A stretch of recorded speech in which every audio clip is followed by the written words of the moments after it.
What if I told you that you could torch body fat and get into the shape of your life for summer 2025 without tracking a single calorie? No tracking, no portion control, just literally making smarter food choices with what you're eating, allowing you to burn fat automatically. In the last video, we covered how eating less of what you're already doing right now can be a viable way to lose body fat for some people, and it's probably the most common, but it might not work for you. And in this 3-part YouTube video series, I'm gonna go over the 3 ways and the 3 ways only which you can pick and choose to burn body fat effectively from. And this episode number 2 is a killer way to get the job done. See, for a lot of people, micromanaging their food and using something like a MyFitnessPal app can feel like a massive uphill battle. They're constantly thinking about food, they're very food focused all the time, they're constantly fighting cravings because their food choices aren't optimized, and essentially all they're doing is using a bunch of willpower to eat smaller portions of the foods in which cause them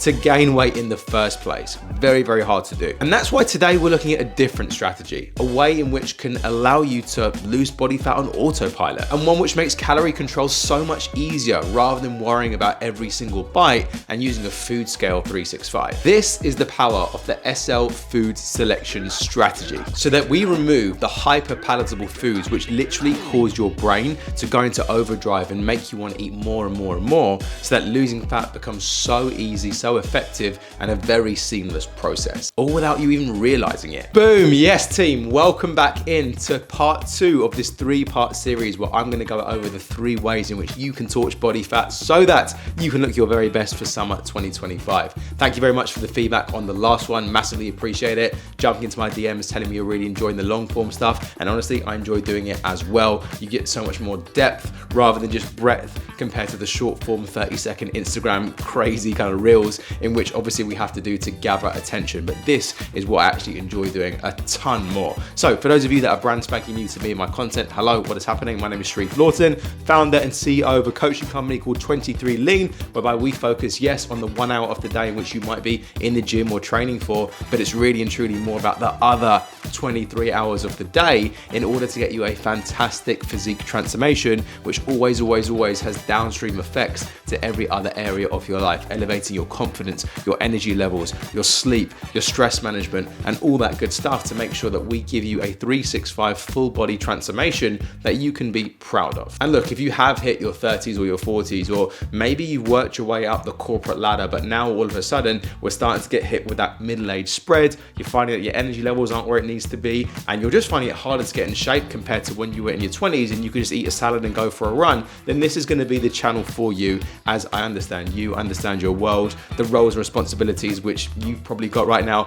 I've literally set my son up outside this room with a Nintendo because I'm like, I've got to do this YouTube channel, I need like 10 minutes, go ahead and do that. And it's just a case of life can get really, really crazy, but that doesn't mean that you cannot have fantastic physique and energy to match, as long as indeed you know what you're doing. So what is the SL food selection strategy method? Well, essentially it's all about making smarter food choices that work with your body rather than against it. And we use something called high satiety foods. Now, high satiety foods are foods in which make you feel fuller for longer. And there's been studies on the exact type of foods which are going to allow you to do so. Because guess what? If you win hunger, then you win the game. And if you're not constantly feeling like you're craving certain foods, you're really hungry, and you're going through the day constantly thinking about food, then your diet and your lifestyle and your fat loss process is just going to be so much easier. Now, rather than spend this video talking to you exactly about what those foods are, if you simply click below, what you're going to find is a training called Eat This Not That, which I delivered to my private coaching clients a while ago, which runs through why these high satiety foods are so powerful, but also exactly what they are, so you can literally just plug them into your shopping basket next time that you're out and about and watch how much better you feel in terms of stable energy, in terms of your ability to maintain lean muscle mass, and indeed make the fat loss process an absolute breeze. So go ahead and check out Eat This Not That. It's a free training that will absolutely guide you as to exactly what these foods are. But in this video, I'm going to present you with the pros and the cons to this very approach to see if it could be right for you now moving forwards. So this method, compared to method number 1, is not necessarily about eating less food, it's just about eating better food. So naturally, you're eating overall less calories to put you in that calorie deficit. So cleaning up your food choices and therefore putting you in that energy gap without you even realizing it and without you micromanaging every single calorie. Now, I know, I'm going to get the comments of like, well, Sharif, if someone was eating 2,000 calories worth of pizza, cookies, chocolates, and ice cream, and someone was eating 2,000 calories full of highly nutritious, micronutrient dense foods such as potatoes, lean meats, vegetables, fruits, dairy, and all that good stuff, then they're still going to lose the same amount of fat because it's all about calories. And I would absolutely agree with that statement and that sentiment. However, what you have to understand is that we are not robots. We live in the real world, and there's going to be certain foods in which when you consume, you feel better, you feel fuller, you feel more satisfied, you feel like you don't want to snack straight after it. And there's also going to be more foods whereby when you have a little bit, you want more, and you want more, and then you want more, and before you know it, you've inhaled thousands of calories, which are obviously going to jeopardize your fat loss progress. And really and truly, this method is about removing the foods that make you feel like that and make you want to eat more and more and more, and actually just including more of the foods which make you feel good so that it naturally puts you in that deficit. Because really and truly, with those two examples I just gave, one person is going to feel full, satisfied, have plenty of energy, recover from the training sessions and have great sleep, and the other one eating pizza, chocolate, cookies, cakes, ice cream for 2,000 calories might fit some fun food into their diet, but they're going to feel awful, they're going to have massive energy swings, they're going to be up and down, they're going to have blood sugar crashes at 3 p.m. and they're just going to feel awful and ultimately have to use a lot of willpower in order to get the job done. However, this is not the golden goose, and for the wrong sort of person in the wrong sort of scenario, this can actually be a terrible strategy to try and adopt. So before I get into why I think this is actually a great strategy to use, it could also be the very thing which causes you to go off track, and I'm gonna illustrate those points right now and talk about the downsides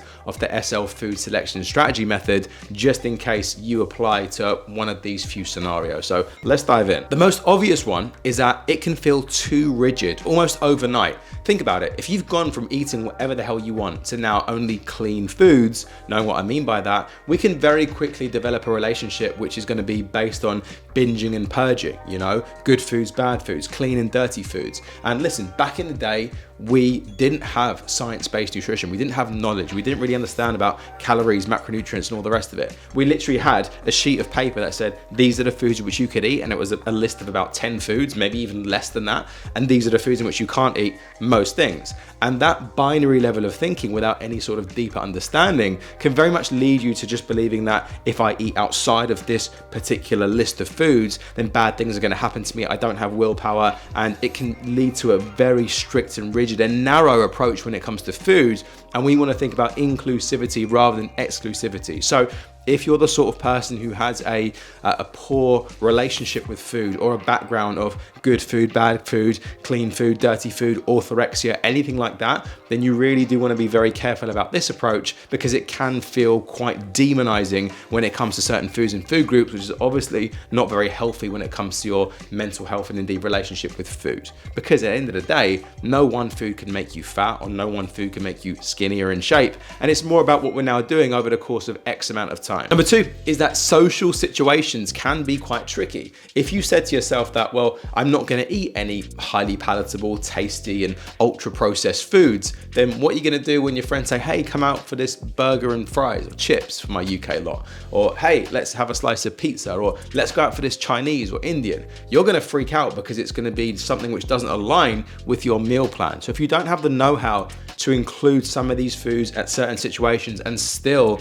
nail your fat loss progress, which is basically what I help out my private coaching clients with inside 23 Lean, who all have a thriving social life, incredible physique transformations, and impeccable health whenever they get their bloods done, then essentially you're going to be in trouble, and you're only going to feel like you're on plan when you have these tight sort of circumstances with food, and you freak out whenever someone offers you a little bit of ice cream, which again is obviously not good for your mental health. And then lastly, the most obvious thing is the fact that you can still overeat healthy foods. Just because you are eating predominantly nutrient dense, whole, single ingredient, high satiety foods, that doesn't mean that they're so magical that they are somehow above and beyond the very laws of thermodynamics and energy out. And let me give you an example. I used to work at a private health club in North London, and during the break time, oftentimes we'd go to the cafe or the juice bar or whatever it was, and we would see some of the orders in which the members were having. And a lot of the time, these plates of food were massive, but it was like, you know, a chickpea salad with 2 bits of salmon steaks on there and some olive oil and olives and pine nuts and, you know, all this stuff. And every single food in and of itself was healthy and good for you, but actually combined was probably close to 800 to 1,000 calories. And again, calories do unfortunately count. Researchers have actually coined this very thing, something called the health halo. And they say, beware of the health halo, which is basically like, well, I'm just gonna eat that food because it's good for me. And they don't take into account energy balance. They don't take into account calories. And you can certainly overeat on very healthy foods, especially when they're calorically dense, even if they're good for you. Nuts being a great example. If you go through a packet of nuts at work because you're like, well, at least it's better than a Mars bar, you can eat thousands of calories very, very quickly. And although you're gonna be getting a bunch of good fats in your diet, they're still gonna mess you up if your energy balance isn't where it needs to be. Okay, that being said, 3 major benefits of this style of eating. Let's dive in. The first one is gonna be curing cravings. Now, it's not very sexy to tell people that if you are constantly craving a certain food, just don't have it. Don't have it whatsoever, even if it's for a little bit of time. But if you look at the research, that's actually the exact way to cure a craving. If you just have a little bit of it, all you're doing is fanning the flames, you're pissing yourself off. You actually want more and more and more of that food because you're reaffirming the neural pathways in your brain that tell yourself that actually this food is so damn tasty. But now guess what? Because you're trying to diet and be in this deficit, you don't get as much of it as you would like. And that's really, really hard. Whereas actually, if you just eat the high satiety, single ingredient, nutrient dense foods, which I talk about in that training, Eat This, Not That, then essentially what you'll find is that your cravings for the foods in which you really want actually dissipate. And that sounds mad, like, you know, don't have any of the food and you'll stop craving it. You do have to probably push through that initial barrier whereby your mind wants it. But if you get past that and you learn to enjoy the sweetness of an apple or how blueberries actually taste, then you're gonna find so much enjoyment in natural foods compared to having to have these crazy concoctions of like sugar, salt, fat, and bright sparkly sprinkles on ice cream just to get that sugar hit, because that's a fast way to consume a bunch of calories, a bunch of chemicals, and essentially end up in not a great position health-wise. And let's not forget as well, there are gonna be certain foods which are literally designed to make you want to eat more. And by the way, they're not even hiding this. Look at Pringles, like once you pop, you can't stop. You know, it's a $1 billion industry whereby they are constantly, and when I say they, I'm looking at food processors and manufacturers, they're constantly trying to find the exact, they call it a bliss point in your brain, whereby they concoct the exact amount of sugar, salt, and fat, put it all together in like a dessert or an ice cream, what have you, and it sets the dopamine receptors in your brain just into overdrive, because we are still governed and we are still wired to eat this sort of food. So when they mess with it and they make these foods, they literally call it hyper palatable, so like almost too tasty. Like, no wonder that you can't just eat a little bit of it, okay? When is the last time that you had a meal of broccoli, sweet potato, maybe some steak, and afterwards you're like, oh my God, I'm just craving more broccoli, sweet potato, and steak? No, you have the meal, you're done with it, job done, you feel good, you move on. The last time that you had maybe one slice of pizza and the rest of the pizza sitting there, can you easily walk away from that? Or are you like, oh my God, I want more and more and more because it's so good?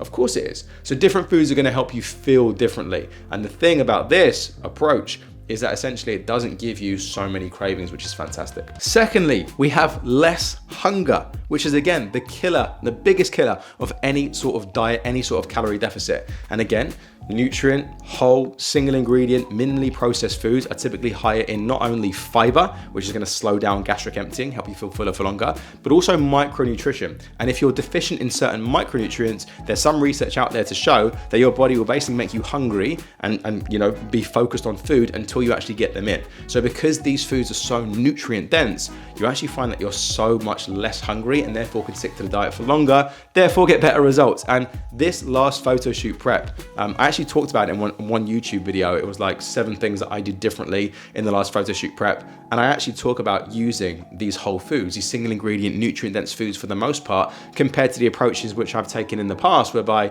yes, I've had that, but I've also had a lot of protein shakes, protein bars, little snacks here and there, and fitted it into my macros. How that approach was actually 50 times harder than the one I took more recently. And that was basically just to clean up my food choices and obviously still be aware of my caloric goals. And then lastly, the biggest benefit of the SL food selection strategy method is the fact that we don't have to consistently calorie count, micromanage, track everything with an app, and go with a very kind of skewed almost way of eating 365. Like, you got to ask yourself, are you going to scan every single food with a barcode from now until, you know, you die? Otherwise, you know, you can't eat it. Like, are you gonna have to use MyFitnessPal? You're gonna continue to get days and days and days worth of streaks on there. Like, you have to actually learn and to take the fairy wheels off something like MyFitnessPal if you wanna be in shape year round and also have that sustainability. And this approach can give that to you. So team, hopefully that was a balanced enough approach of whether this can actually work well for you. And I am gonna wrap up the conclusion in part 3 and tell you what I believe that the vast majority of people should do. But I do wanna present these 3 different ways. I do wanna present the pros and cons and just leave all the facts and figures on the table so that you can make the very best educated decision on your own. Now, you are going to want to stick around for the next video in part 3, whereby, what if I told you that we're not gonna focus on how much we're eating? We're not even gonna focus so much on what we're eating, but we're actually gonna focus on when we eat and how that simple adjustment of an eating window for some people has been the holy grail of long-term muscle building, fat loss, and physique development progress. And actually it could be the very thing which frees you and takes off the handcuffs of what you're experiencing right now if you're really struggling when it comes to the way you look and the way you feel. Honestly, this one could be a game changer for you. So turn on those notifications, make sure you like and subscribe, give me a little comment and let me know what you're thinking of the material so far. And I cannot wait to wrap this series up with part 3 on the next one. Peace.